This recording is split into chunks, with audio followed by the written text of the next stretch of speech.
It's that Shithole, no, she my flow. Yeah, yeah, yeah, yeah. It's that Why Trump can't understand immigration from shithole countries.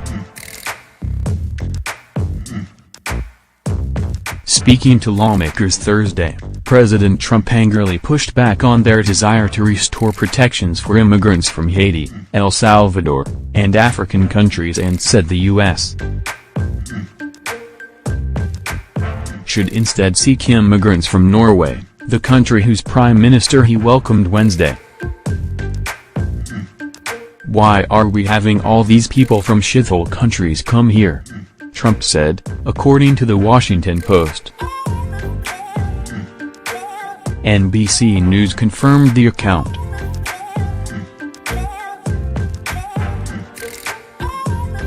CNN reported that Trump said, "Why do we need more Haitians? Take them out." NBC added that someone in the room replied, "Because if you do, it will be obvious why." The White House issued a statement in which a spokesman said the president will always fight for the American people, but did not deny Trump had made the remarks. The president's words are yet again shocking but not surprising. They are generally in fitting with his comments on immigration, but it is practically impossible to interpret them without consideration of race. Late in 2017, The New York Times reported that Trump had complained that Haitian immigrants all have AIDS and that Nigerians who came to the U.S. would never go back to their huts in Africa.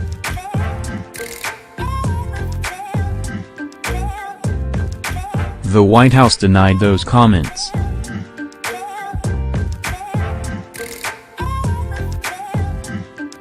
There are economic reasons why Trump might want Norwegian immigrants, but Scandinavia has long been a touchstone for white visions of racial purity.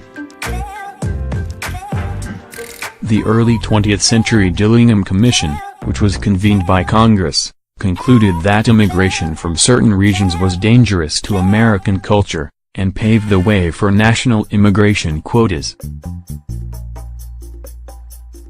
It also produced a dictionary of races and peoples, which noted, "Nor is it necessary to remind the student of ethnology that the Scandinavian is considered to be the purest type of one of the three great races of Europe, that is, of the Northern or Teutonic race." Modern white supremacists still look to Scandinavia as a model of racial purity. There was a time when many people immigrated from Norway to the United States, especially in the late 19th century. One's definition of what makes a shithole may vary, but Norway at the time was economically undeveloped, an agrarian society with a rapidly growing population where two-thirds lived in rural areas, most of them landless, and as a result, many people wanted to leave. Many of them came to the United States.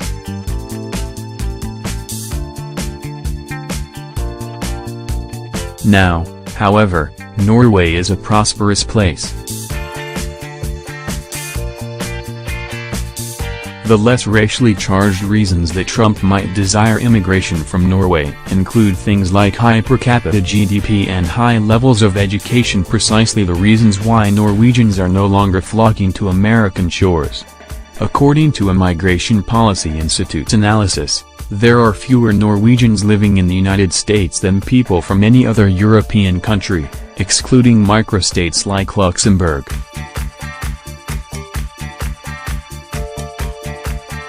Trump's emphasis on Norwegian immigration is a symptom of a broader disconnect that endangers talks on an immigration deal.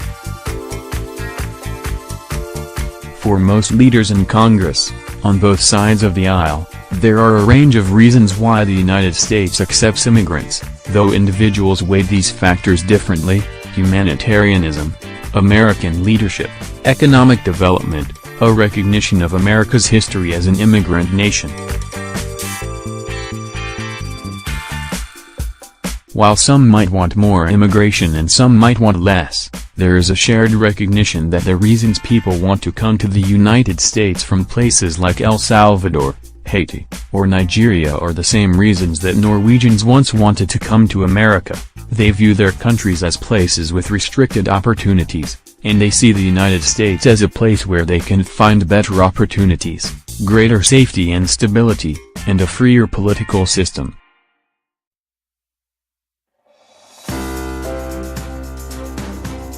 Some, as well, are fleeing violence or persecution.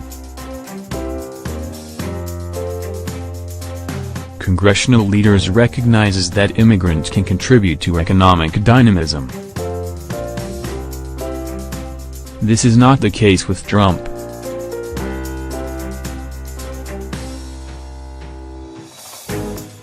Since the start of his campaign, Trump has depicted immigration as a zero-sum game. When Mexico sends its people, they're not sending their best, he said during his candidacy announcement. They're not sending you.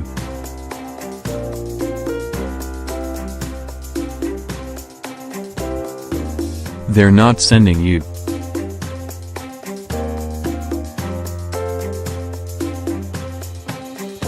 They're sending people that have lots of problems, and they're bringing those problems with us. They're bringing drugs.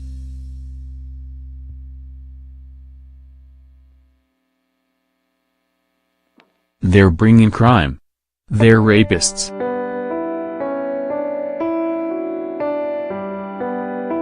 And some, I assume, are good people. His presumption seems to be that other nations are deliberately sending to the United States their least desirable citizens.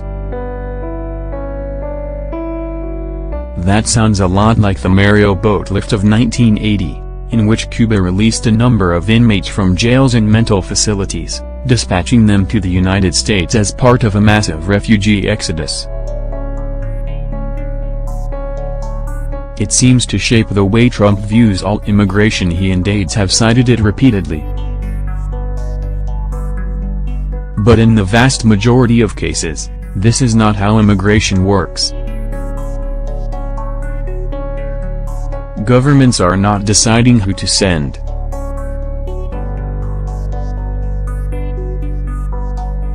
People are deciding to leave, often at great risk, out of personal motivation. Those who come are the ones who had a special love for freedom and a special courage that enabled them to leave their own land, leave their friends and their countrymen, and come to this new and strange land to build a new world of peace and freedom and hope, as Ronald Reagan once put it. This entirely different paradigm is one reason Trump, unlike most of his fellow Republicans, wants to limit not only illegal immigration but legal immigration as well. He seems to object not just to illegality, but to much immigration itself. This zero-sum mentality is why he approaches refugees as safety threats and drains on U.S. government resources, seldom considering the reasons refugees have been driven to leave. There's a middle ground. There are people who believe that on the one hand, refugees deserve aid, but that on the other hand the United States must work within its means, and safety threats must be eliminated. But Trump's comments, both previously and about Haitians and Salvadorans now, demonstrate this is not his view. Trump's decision to label these places shitholes is coarse and revolting. But the greater failure is his inability to connect his assessment with what it means for the people who live there. He either cannot see or is not interested in the conflicts and violence and poverty that immigrants are seeking to leave behind, and he is not interested in the extent to which the U.S. has contributed to these problems through interventions in El Salvador and Haiti.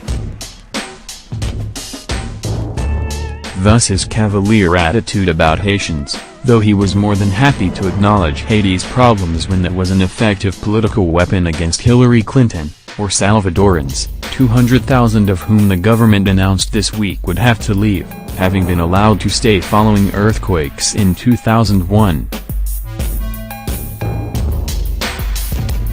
The historic U.S.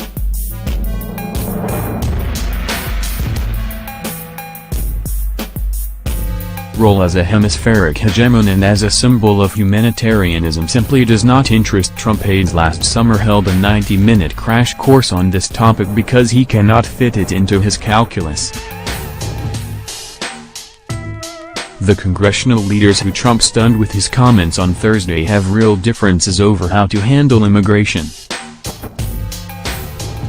But for the most part, they see immigration as a complex issue, requiring them to balance competing interests.